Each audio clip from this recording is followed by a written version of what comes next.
بسم اللہ الرحمن الرحیم۔ سینئر اداکارہ نشو بیگم نے انکشاف کیا ہے کہ وہ بیٹی صاحبہ اور ریمبو کی شادی کے خلاف تھیں۔ نشو بیگم نے حال ہی میں ایک پوڈ کاسٹ میں شرکت کے دوران بیٹی اداکارہ صاحبہ اور ریمبو کی شادی سے متعلق کئی انکشافات کیے ہیں۔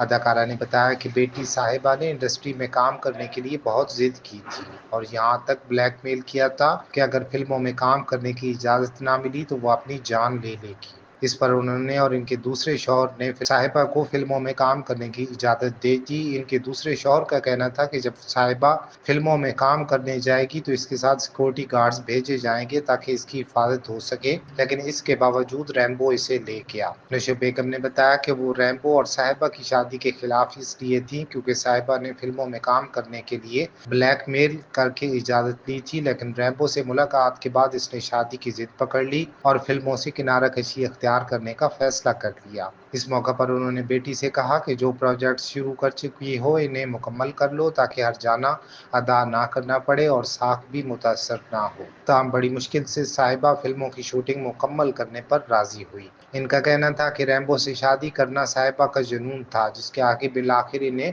ہتھیار ڈالنے پڑے، اور وہ اس شادی کے لیے راضی نہیں تھی کیونکہ بیٹی کو نازوں سے پالا تھا اور چاہتی تھی کہ اس کی شادی بہتر خاندان میں ہو۔ اداکارہ کے مطابق والدین ہمیشہ چاہتے ہیں کہ بیٹی کو شادی کے بعد بھی ویسا ماحول ملے جیسا شادی سے پہلے ملا۔ نشو بیگم نے مزید کہا کہ جب یہ تمام باتیں صاحبہ کو سمجھائیں تو اس نے جواب دیا کہ وہ بھوکی رہ جائے گی لیکن ریمبو سے شادی ضرور کرے گی۔ انہوں نے بتایا کہ بالآخر بیٹی کی ضد پر وہ راضی ہو گئیں اور دھوم دھام سے شادی کر دی۔ بعد ازاں چونکہ صاحبہ خود بھی مختار تھی اور ریمبو نے بھی ترقی حاصل کر لی، اس لیے ان کے حالات بہتر ہو گئے۔ واضح رہے کہ نشو بیگم کی بیٹی صاحبہ افضل نے 90 کی دہائی میں اداکار اور کامیڈین جان افضل ریمبو سے شادی کی تھی۔ دونوں کے 2 نوجوان بیٹے بھی ہیں۔